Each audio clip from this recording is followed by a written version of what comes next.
जय हिंद दोस्तों, ताहिर एजुकेशन अड्डा में आपका मोस्ट वेलकम है।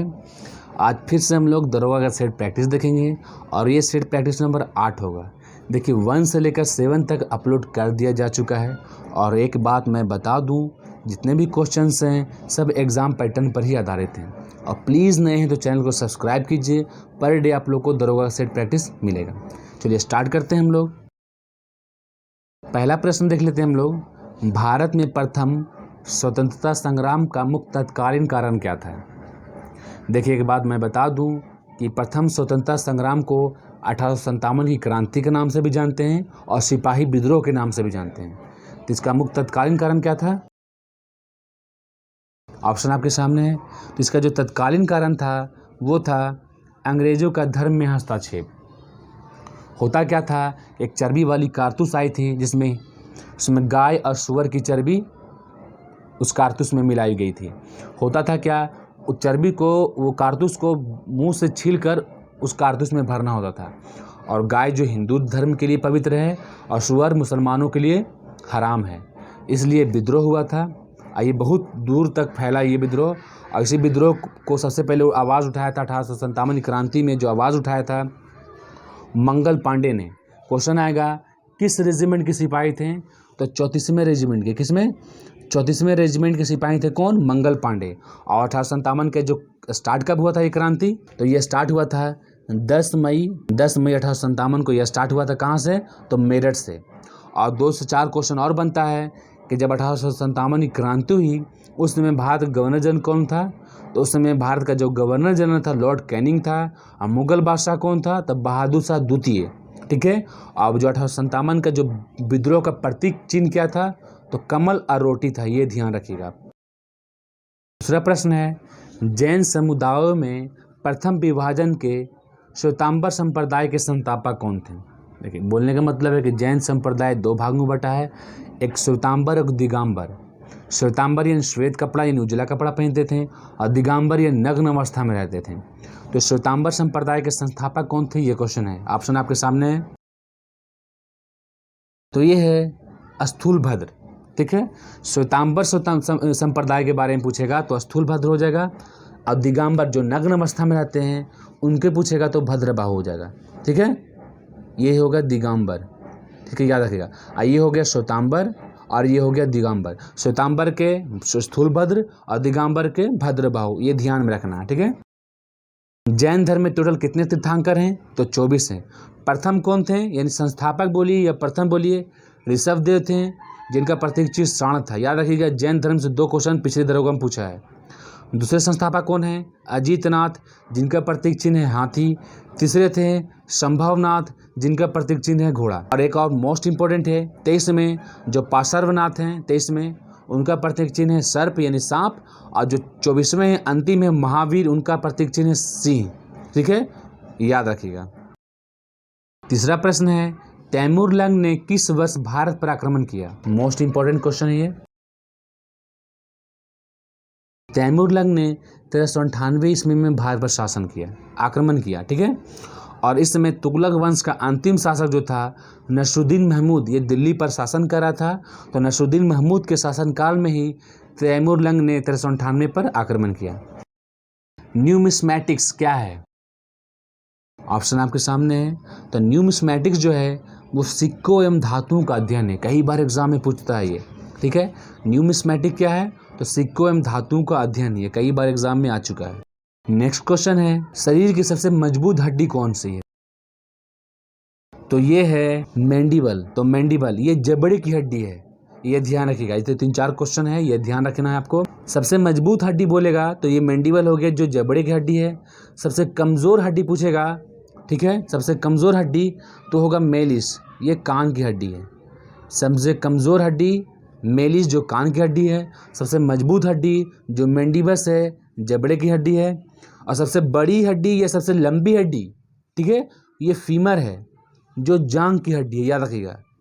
नेक्स्ट क्वेश्चन है, गलकंड रोग से बचा जा सकता है और कुछ समुद्री खरपतवार खाने से इसका इलाज होता है, क्योंकि इसमें प्रचुर मात्रा में क्या होता है?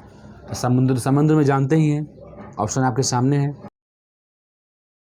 समुद्र में क्या पाया जाता है? समुद्र के फेन से क्या बनते हैं? तो नमक बनता है, यानी आयोडीन बनता है। ठीक है, तो गलकंड यानी घेंघा जो रोग है आयोडीन की कमी से होता है। ठीक है, तो खरपतवार में आयोडीन होता है, यानी नमक होता है। नेक्स्ट क्वेश्चन है स्कॉटिक्स विज्ञान है किसका, यानी किसका अध्ययन किया जाता है स्कॉटिक्स में? तो ये है ध्वनि का अध्ययन, ये ध्वनि से संबंधित है स्कॉटिक्स। याद रखिएगा, क्वेश्चन बहुत इंपॉर्टेंट है कि स्कॉटिक्स में किसका अध्ययन किया जाता है? तो ध्वनि से संबंधित अध्ययन किया जाता है स्कॉटिक्स में। नेक्स्ट क्वेश्चन है संविधान किस अनुच्छेद में राज्यों द्वारा प्राथमिक शिक्षा मातृभाषा में दिए जाने के प्रावधान है? बहुत ही इंपॉर्टेंट है, बहुत ही कंफ्यूजन है, इसलिए इसको दूर कर लीजिए आप लोग। ये है अनुच्छेद 350 का क्लॉज 1, यानी 350 का ए में बताया गया है कि राज्य जो है प्राथमिक शिक्षा जो है मातृभाषा में देगा, यानी प्रावधान किया गया किस अनुच्छेद में? तो अनुच्छेद 350 का ए में। नेक्स्ट क्वेश्चन है जो चित्रकला के शत्रु हैं मैं उनका शत्रु हूँ, यह किस मुगल शासक ने कहा था? ऑप्शन आपके सामने है, बहुत ही इंपॉर्टेंट है, ये आप लोगों को भी पता है। ये जो हैं जहांगीर, आप लोगों को पता है कि चित्रकला अपने चरमोत्त सीमा पर रहा है जहांगीर के शासनकाल में। ठीक है, तो जहांगीर ने ही कहा है कि मैं उनका शत्रु हूँ जो चित्रकला का शत्रु है। ठीक है, याद रखिएगा। और मोस्ट इंपॉर्टेंट 3-4 पॉइंट है जहांगीर से, वो समझ जाइए। जहांगीर के पिता का नाम क्या था? तो जहांगीर के पिता का नाम अकबर था। उनकी माँ का नाम क्या था? उनकी माँ का नाम था मरियम उज़ ज़मानी। ठीक है, और इनके दरबार में 2 चित्रकला बहुत इंपॉर्टेंट रहे थे, जो चित्रकार थे बहुत इंपॉर्टेंट थे। पहला था उस्ताद मंसूर। उस्ताद मंसूर जो थे, ठीक है, वो पक्षियों का, किसका? पक्षियों का चित्रकला बनाते थे। ठीक है, और एक थे बिशन दास, वो मनुष्य का चित्र बनाते थे। फिर से समझिएगा, जहांगीर के दरबार में 2 बहुत ही इंपॉर्टेंट हैं, ऐसे और भी बहुत चित्रकार हैं, लेकिन 2 का नाम ज़्यादा आता है। एक उस्ताद मंसूर जो पक्षियों का चित्र बनाते थे, और एक है बिशन दास जो मनुष्य का चित्र बनाते थे। ठीक है, याद रहिएगा। और सबसे मोस्ट इम्पोर्टेंट है कि जहांगीर पहला मुगल बादशाह था जिनकी माँ हिंदू थी। ठीक है, ये कई बार एग्जाम में पूछता है। जहांगीर प्रथम मुगल बादशाह था जिनकी माँ हिंदू थी, ये याद रखिएगा। जहांगीर ने अपनी आत्मकथा लिखा है जिसका नाम है जहांगीरनामा। नेक्स्ट क्वेश्चन है संविधान किस भाग में नीति निर्देशक तत्वों का उल्लेख किया गया है? ऑप्शन आपके सामने है, तो ये भाग है चतुर्थ, यानी भाग 4 में बताया गया है कि राज्य का नीति निर्देशक तत्व, यानी कि डीपीएसपी जिसको बोलते हैं, direct principle for state policy, तो किस भाग में है? तो भाग 4 में है। किस अनुच्छेद में है? तो अनुच्छेद पूछेगा तो अनुच्छेद 36 से 51, ये बहुत ही इंपॉर्टेंट है। भाग 4 अनुच्छेद 36 से 51, इसमें बताया गया कि राज्य के नीति निर्देशक तत्व के बारे में बताया गया। ठीक है, ये बहुत ही इंपॉर्टेंट है, आप लोग देख लीजिएगा। और सबसे मोस्ट इम्पोर्टेंट है इसमें कि ये जो राज्य के नीति निर्देशक तत्व है उसको न्यायालय में पेश नहीं किया जा सकता है, ये सरकार के ऊपर है, जब लागू कर सकती है, ना भी लागू कर सकती है। जैसे जैसे इकोनॉमिकल सिस्टम ठीक होगा वैसे वैसे सरकार इसको स्टार्ट करेगी।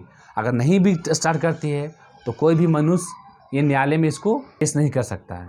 नेक्स्ट क्वेश्चन है हड़प्पा सभ्यता के संपूर्ण क्षेत्र का जो आकार है किस प्रकार था?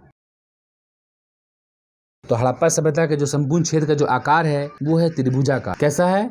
यह है त्रिभुजाकार। बहुत ही इंपॉर्टेंट क्वेश्चन, कई बार पूछता है। नेक्स्ट क्वेश्चन बहुत ही इंपॉर्टेंट है, यदि सूरत में बनी वस्तु दिल्ली और मुंबई में बेची जाए तो कैसा व्यापार कहलाएगा? यानी कोई भी सामान अगर सूरत में बनता है उसको दिल्ली, मुंबई या कहीं भी स्टेट में बेचा जाता है तो कैसा व्यापार कहलाएगा? ये तो ये प्रादेशिक व्यापार कहलाएगा। कैसा व्यापार कहलाएगा? प्रादेशिक व्यापार। देखिए व्यापार बहुत तरह, इकोनॉमिक पढ़ाई समझाएंगे। एक अंतर्राष्ट्रीय व्यापार होता है, एक मुक्त व्यापार होता है, एक आंतरिक व्यापार होता है, एक प्रादेशिक व्यापार होता है। तो अगर जो अपने स्टेट में बेचा जाए वो प्रादेशिक व्यापार होगा, ये याद रखिएगा। सिंधु सभ्यता का एकमात्र स्थल है जहाँ से किसी भी दुर्ग का अवशेष नहीं मिला है। दुर्ग यानी किला यानी बाउंडिक, अगर कोई सभ्यता है उसके चारों तरफ बाउंडिक है उसको बोलते हैं हम लोग दुर्ग यानी किला बोलते हैं। ठीक है, तो सिंधु सभ्यता का एकमात्र स्थल है। देखिए सिंधु सभ्यता को हड़प्पा सभ्यता के नाम से भी जानते हैं, याद रखिएगा। सिंधु सभ्यता बोलिए या हड़प्पा सभ्यता बोलिए, बोथ इक्वल है। तो सिंधु सभ्यता का एकमात्र स्थल है जहाँ से कोई भी दुर्ग का अवशेष नहीं मिला है। बहुत इंपॉर्टेंट क्वेश्चन है, ऑप्शन आपके सामने है। तो ये है चंद्रहुदरो। कौन सा है? तो ये है चंद्रहुदरो। चंद्रहुदरो से कोई भी अवशेष नहीं मिला है दुर्ग का, यानी बिना दुर्ग का, क्योंकि ये जो था एक इंडस्ट्रीज एरिया था। ठीक है। और यहाँ से लिपस्टिक का परमान, गुड़िया बनाने का कारखाना, कंघी का कारखाना, काजल बनाने का कारखाना सब चंद्रहुदुरो से मिला है, ठीक है। चंद्रहुदुरो है कहाँ? तब पाकिस्तान, वर्तमान में पाकिस्तान के नवाबसराय ज़िले में है, ठीक है। पाकिस्तान के नवाबसराय ज़िले में है और ये सिंधु नदी किनारे है चंद्रहुदुरो। चंद्रहुदुरो की खोज किसने किया था? तो गोपाल मजुमदार ने किया था, याद रखिएगा। हाल ही में किस राज्य का रामगढ़ विषधारी अभयारण्य भारत का 52वां बाघ अभयारण्य बन गया? मोस्ट इंपॉर्टेंट है, याद रखिएगा। तो रामगढ़ विषधारी जो अभयारण्य है भारत का 52वां बाघ अभयारण्य बना है, वो है राजस्थान का। कहाँ का? तो राजस्थान को। क्वेश्चन आएगा कि रामगढ़ विषधारी अभयारण्य है कहाँ? तो राजस्थान में, याद रखिएगा। केमा बना है? तो 52 यानी 52वां बाघ अभयारण्य बना है। नेक्स्ट क्वेश्चन देख लेते हैं हम लोग। दिल्ली खेल विश्वविद्यालय की पहली कुलपति कौन बनी है? तो ऑप्शन आपके सामने है। तो दिल्ली खेल विश्वविद्यालय की जो पहली कुलपति बनी है वो है कर्नम मल्लेश्वरी, ठीक है। ओलंपिक मेडल विजेता कर्नम मल्लेश्वरी बनी है। कर्नम मल्लेश्वरी का संबंध किससे है?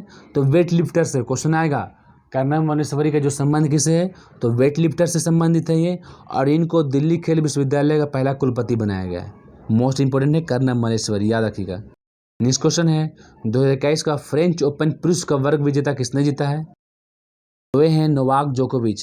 पुरुष विजेता बोलेगा तो नोवाक जोकोविच किस देश के हैं ये? तो ये सर्बिया के। क्वेश्चन पूछता है देश के बारे में भी, ठीक है। तो नोवाक जोकोविच किस देश के हैं? तो सर्बिया के। ये पुरुष में हो गए, ठीक है। महिला में पूछेगा फ्रेंच ओपन 2021 किसने जीता? बारबोवा क्रोजिकेवा किस देश के हैं? तो ये हैं चेक गणराज्य के, याद रखिएगा। नेक्स्ट क्वेश्चन है युवा पीएम योजना किस मंत्रालय की पहल है, यानी किसने स्टार्ट किया युवा पीएम योजना? बहुत इंपॉर्टेंट है, कहीं भी स्टडी मारिएगा तो बहुत से क्वेश्चन आएगा इससे। तो युवा पीएम योजना जो है प्रधानमंत्री ने स्टार्ट किया है, ये शिक्षा मंत्रालय के द्वारा स्टार्ट किया गया है। नेक्स्ट क्वेश्चन है बिहार किस नदी पर डगमारा जल विद्युत परियोजना का निर्माण किया गया है? देखिए दरोगा के लिए भी है, ये बीपीएससी पीटी के लिए भी बहुत ही इंपॉर्टेंट है, ठीक है। किस नदी पर डगमारा जल विद्युत परियोजना का उद्घाटन किया गया है? ऑप्शन आपके सामने है। ये बिहार में इंपॉर्टेंट है इसलिए। तो ये है कोसी नदी पर। किस नदी पर? ये कोसी नदी पर है, बिहार में डगमारा जल विद्युत परियोजना। इसमें 130 मेगावाट बिजली उत्पन्न की जाएगी। कितना? 130 मेगावाट, याद रखिएगा। नेक्स्ट क्वेश्चन है किस देश ने हाल ही में टेलीविज़न पर जंक फूड के विज्ञापन दिखाने का रोक लगाई है? ऑप्शन आपके सामने है। बहुत ही अच्छा किया है जिसने भी किया है। तो ये है ब्रिटेन।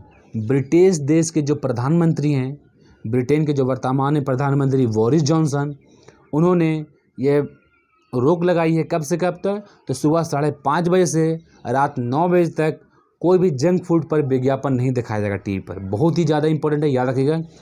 किस देश ने? तो ब्रिटेन ने। ब्रिटेन के प्रधानमंत्री कौन है? बोरिस जॉनसन ने यह रोक लगाई है, ठीक है। टाइमिंग अगर पूछेगा तो 5:30 बजे से रात 9 बजे तक विज्ञापन दिखाया नहीं जाएगा टीवी। नेक्स्ट क्वेश्चन है भारत में कहाँ पहली बार रोपैक्स फेरी सेवा की शुरुआत की गई है? तो ये है गुजरात। प्रधानमंत्री ने इसका उद्घाटन किया है, ठीक है।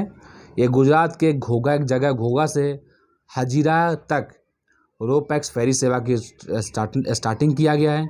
इसमें क्या होगा कि समुद्री जो डिस्टेंस है वो घोघा और हजारिका के बीच जो समुद्री डिस्टेंस है 375 किलोमीटर, वो घटकर 90 किलोमीटर तक आ जाएगा, याद रखिएगा। किसने स्टार्ट किया है? तो प्रधानमंत्री ने इसका उद्घाटन किया है। कहाँ है? तो गुजरात में है ये। रामकृष्ण मिशन की स्थापना किसने की थी? ऑप्शन आपके सामने है। तो स्वामी विवेकानंद ने 1 मई 1897 में इसकी स्थापना की है। अपने गुरु, देखिए स्वामी विवेकानंद के जो गुरु का नाम था वो था रामकृष्ण परमहंस। तो अपने गुरु रामकृष्ण परमहंस के नाम पर ही रामकृष्ण मिशन की स्थापना किसने की है? स्वामी विवेकानंद ने। कब की है? तो 1 मई 1897 में, ठीक है। स्वामी विवेकानंद का जो नाम है बचपन का, उनका नाम है नरेंद्र नाथ दत्त, ठीक है। उनको नरेंद्र नाथ दत्त किसका नाम है? तो स्वामी विवेकानंद के बचपन का नाम। तो नरेंद्र नाथ दत्त को स्वामी की उपाधि, स्वामी विवेकानंद की उपाधि किसने दी? तो खेतड़ी के राजा अजीत सिंह ने। खेतड़ी के राजा अजीत सिंह ने नरेंद्र नाथ दत्त को स्वामी विवेकानंद नाम दिया, याद रखिएगा। नेक्स्ट क्वेश्चन है राग मियाँ की मल्हार का रचयिता किसने है? ठीक है, जो मियाँ की मल्हार राग है उसके रचयिता किसे माना जाता है, उसके फादर किसे माना जाता है? तो ये हैं तानसेन। अकबर के 9 रत्नों में से एक तानसेन। 3 तरह का राग था तानसेन का, बहुत इंपॉर्टेंट है, ध्यान सुनिएगा। कौन कौन है? तो एक है मियाँ की टोढ़ी, पहला मियाँ की टोढ़ी, दूसरा है मियाँ का मल्हार, तीसरा है मियाँ का सारंग। ठीक है, फिर समझिएगा, मियाँ की टोढ़ी, मियाँ की मल्हार और मियाँ का सारंग किसका राग है ये? तो तानसेन का। तानसेन किसके दरबार में रहते थे? तो तानसेन अकबर के दरबार में रहते थे। अकबर के 9 रत्नों में से एक थे तानसेन। ठीक है, एक बहुत ही इंपॉर्टेंट ज़्यादा क्वेश्चन है कि अकबर के दरबार में रहने से पहले तानसेन किसके दरबार में रहते थे? तो रीवा के राजा रामचंद्र बघेल के दरबार में। कहाँ के राजा? रीवा के राजा रामचंद्र बघेल के दरबार में रहते थे। कौन? तानसेन। ठीक है, तानसेन का मकबरा के बारे में बात किया जाए तो तानसेन का जो मकबरा है वो है ग्वालियर में। ठीक है, तानसेन के बचपन का बात किया जाए तो तानसेन के बचपन का नाम है राम तनु पांडे। ठीक है, याद रखिएगा। नेक्स्ट क्वेश्चन है, ज्ञान प्राप्ति से पूर्व महावीर का नाम क्या था? जो जैन धर्म के वास्तविक संस्थापक है महावीर, उनके बचपन का नाम पूछे या ज्ञान के प्राप्ति से पहले उनका नाम पूछे तो उनका नाम था वर्धमान। क्या नाम था? वर्धमान। देखिए, महावीर जो हैं जैन धर्म में टोटल कितने तीर्थंकर हैं? तो 24 हैं। सबसे अंतिम बोलिए कौन है? तो महावीर हैं। वास्तविक संस्थापक बोलिए तो महावीर हैं। ठीक है, महावीर का जन्म कब हुआ? तो 540 ईस्वी में महावीर का जन्म हुआ है। कहाँ हुआ है? तो वैशाली के कुंड ग्राम में हुआ है। ठीक है, इनकी डेथ कब हुई? 468 में हुई है। कहाँ? तो पावापुरी में हुई है, याद रखिएगा। किस शासक के शासनकाल में नेपाल में बौद्ध धर्म का गमन हुआ, यानी बौद्ध धर्म का प्रचार हुआ? मोस्ट इंपॉर्टेंट है, और मैं पिछली वीडियो में सेट प्रैक्टिस में एक्स्ट्रा फैक्ट में बता चुका हूँ। और प्लीज़ मैं बताता हूँ कि एक्स्ट्रा फैक्ट को ज़रूर सुनिए, ज़रूरी नहीं जो स्क्रीन पर चल रहा है क्वेश्चंस वही एग्जाम में आए। एक्स्ट्रा फैक्ट में जो बताता हूँ उसको भी गौर से सुनिएगा। और एक बात बता दूं मैं कि NCERT सात संग्रह और क्राउन का जो सीरीज चल रहा है उसको एकदम देखिएगा, एकदम डिटेल से मैं बताता हूँ और सबका टेस्ट भी लेता हूँ। तो इसका जो आंसर होगा वो है अशोक। एकदम गौर सुनिएगा। अशोक की सबसे प्रिय पत्नी कौन थी? तो अशोक की जो सबसे प्रिय पत्नी थी उनका नाम था कारूबाकी। तो प्रिय पत्नी का जो पुत्र होगा वो भी प्रिय होगा। तो उनका अशोक की जो प्रिय पत्नी थी कारूबाकी, उनका पुत्र था तीवर। तो सबसे प्रिय पुत्र हो गया तीवर, और एक पुत्री थी जिनका नाम था चारुमती। तो तीवर और चारुमती को अशोक जो है नेपाल भेजता है। कहाँ? किसके लिए? तो बौद्ध धर्म के प्रचार के लिए नेपाल भेजता है। किसको किसको? तीवर और चारुमती को। ठीक है, और एक पत्नी थी जिनका नाम था देवी, उनसे पुत्र का जन्म होता है, उनका नाम होता है महेंद्र और संघमित्रा। उनको क्या करता है? श्रीलंका भेजता है अशोक बौद्ध धर्म के प्रचार के लिए।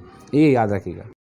नेक्स्ट क्वेश्चन है, सिंध का नक्रिस्तान या सिंध का बाग हड़प्पा सभ्यता किस पुरस्थल को कहा गया है? देखिए, सिंधु सभ्यता बोलिए या हड़प्पा सभ्यता बोलिए, ये दोनों इक्वल है। ठीक है, तो कौन सा स्थल को सिंध का बाग या सिंध का नक्रिस्तान कहा जाता है?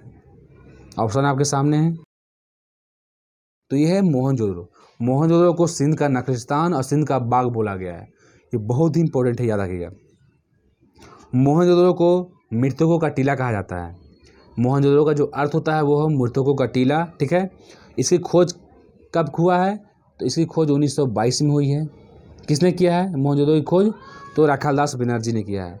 और मोहनजोदड़ो से बात किया जाए तो यहाँ से पशुपतिनाथ की मूर्ति, विशाल स्नानागार, विशाल अन्नागार कहाँ से मिला है? सब मोहनजोदड़ो से मिला है। और एक बात बताया गया है इसमें कि मोहनजोदड़ो को ऐसा प्रतीत होता है कि 7 बार बसाया गया है और 7 बार उजाड़ा गया है। किसको? तो मोहनजोदड़ो को, याद रखिएगा। मोहनजोदड़ो है कहाँ? तो ये पाकिस्तान के सिंध प्रांत में। ठीक है, तो इस तरह से 25 क्वेश्चन का सेट प्रैक्टिस समाप्त होता है। और प्लीज़ एंड प्लीज़ आप सपोर्ट कीजिए। नए हैं तो चैनल को सब्सक्राइब कीजिए। अगर आप लोग सपोर्ट कीजिएगा तो मैं एक दिन में 2 सेट लाऊंगा और हर एक्स्ट्रा फैक्ट को मैं बताऊंगा। फिर मिलते हैं हम लोग नेक्स्ट वीडियो में। जय हिंद।